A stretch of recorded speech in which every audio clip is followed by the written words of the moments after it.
Market price ॲक्शननुसार चालत असतं, म्हणजे ह्या पद्धतीने असं. हा जो पॉईंट असतो याला लो म्हणलं जातं, याला हाय म्हणलं जातं, याला हायर लो म्हणलं जातं, याला हायर हाय म्हणलं जातं, याला हायर लो म्हणलं जातं, या पॉईंटला हायर हाय म्हणलं जातं.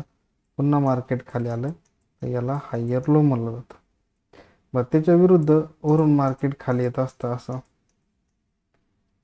हा पॉईंट आहे, याला हाय म्हणलं जातं, याला लो म्हणलं जातं, याला लोअर हाय म्हणलं जातं, याला लोअर लो म्हणलं जातं, याला लोअर हाय म्हणलं जातं, याला लोअर लो म्हणलं जातं, याला लोअर हाय म्हणलं जातं, याला लोअर लो म्हणलं जातं. आता आपण जर मार्केटचं जर स्ट्रक्चर जर आपण जर काढलं तर इथून मार्केट वरती गेलं, पुन्हा खाली आलं, पुन्हा वरती गेलं, पुन्हा खाली आलं, पुन्हा वरती गेलं आणि पुन्हा या परिसरात मार्केट आहे. तर इथं जर आपण जर बघितलं तर हा झाला मार्केटचा हाय पॉईंट. तिथून मार्केट खाली आलं इकडचा. तर इथून जर आपण जर बघितलं, समजा इथून मार्केट जर असं गेलं तर इथला जो पॉईंट जो आहे हा झाला समजा लो, हा झाला हाय, हा झाला हायर लो, हा झाला हायर हाय आणि इथून मार्केट खाली आलं म्हणून हा झाला हाय. इथला राहिला ना, हा झाला हायर लो. मग आता ज्या वेळेस वरून जे मार्केट खाली आलं, हे जे मार्केट खाली आलं त्यावेळेस मार्केटने काय केलं, हायर लो ब्रेक केला, म्हणजे मार्केट खाली आलं. त्याच्यानंतर मार्केट वरती गेलं त्यावेळेस ह्या पॉईंटला म्हणलं जातं लो पॉईंट, याला म्हणलं जातं लोअर हाय पॉईंट. परंतु ज्या वेळेस आता इथपर्यंत लक्षात आलं असं आपण मी गृहीत धरतो, तर आता हे आपण अशा पद्धतीने काढलं, मार्केट इथं आलं. हा जो पॉईंट ज्या पद्धतीने ब्रेक झाला याच्या खाली डायरेक्ट इथपर्यंत मार्केट आलं आणि कॅन्डल क्लोजिंग दिली मार्केटने, म्हणजे इथं मार्केट बंद झालं. ही जी रेड कॅन्डल आहे, इथून ज्यावेळेस मार्केट खाली आलं त्यावेळेस हा जो स्विंग लो होता इथला तो मार्केटने ब्रेक केला.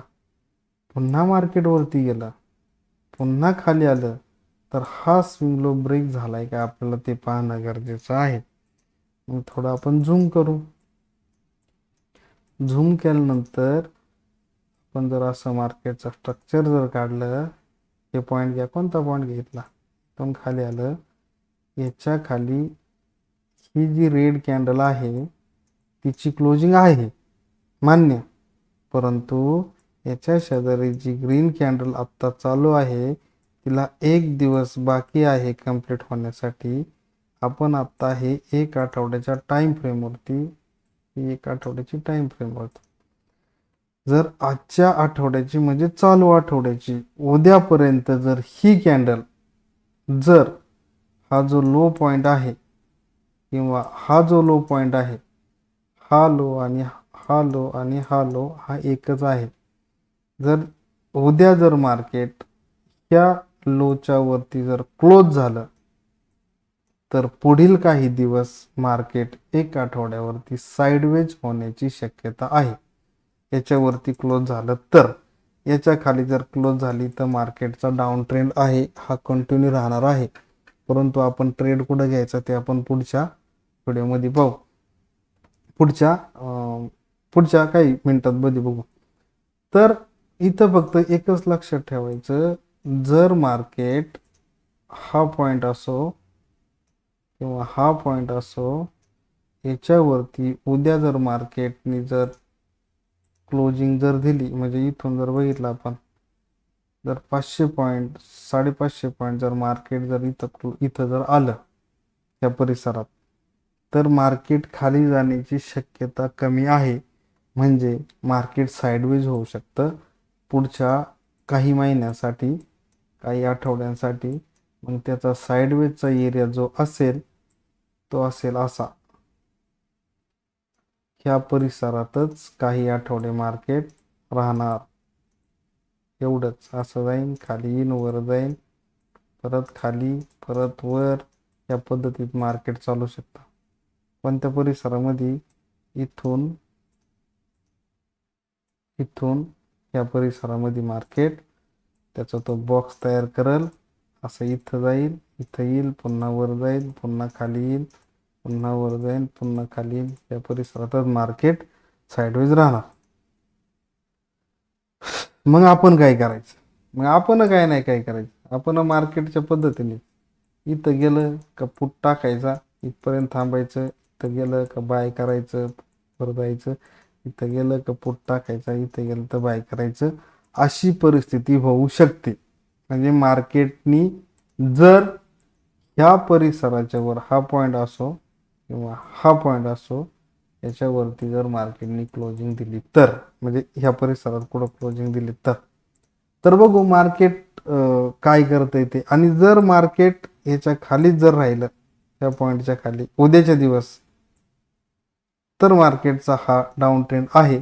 मग आपल्याला जो स्विंग ट्रेड जो घ्यायचा आहे, तर आपण कुठं घेऊ शकतो?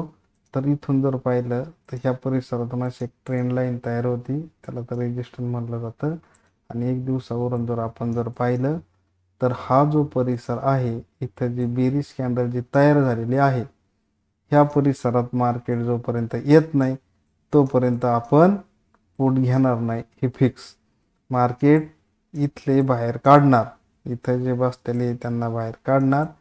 इथून मार्केट खाली येऊ शकतं, परंतु ह्या परिसरामध्ये बेरिश कॅन्डलचा पॅटर्न होत नाही तोपर्यंत आपण एक दिवसावरती ट्रेड घेणार नाही.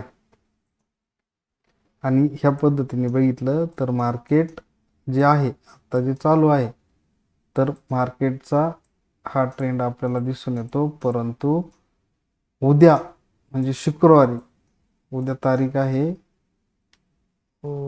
17 तारीख, 17 तारखेची जी कॅन्डल आहे तिने ह्या कॅन्डलच्या खालीच क्लोजिंग दिली तर मार्केट पुन्हा रिट्रेसमेंटला जाणारच, पण मार्केट खाली येऊ शकतं, नाहीतर मार्केट या परिसरात फिरू शकतं. तर आपण बघू मार्केट काय करतं ते. हे मॅन्युअली केलेलं ॲनालिसिस. आता ते बोरिंग कॅन्डल, मूविंग ॲव्हरेज तो विषय आहे, पण तो नंतरचा आहे. पण मॅन्युअली कोणती गोष्ट असू द्या, मॅन्युअली केलेली चांगलीच. धन्यवाद.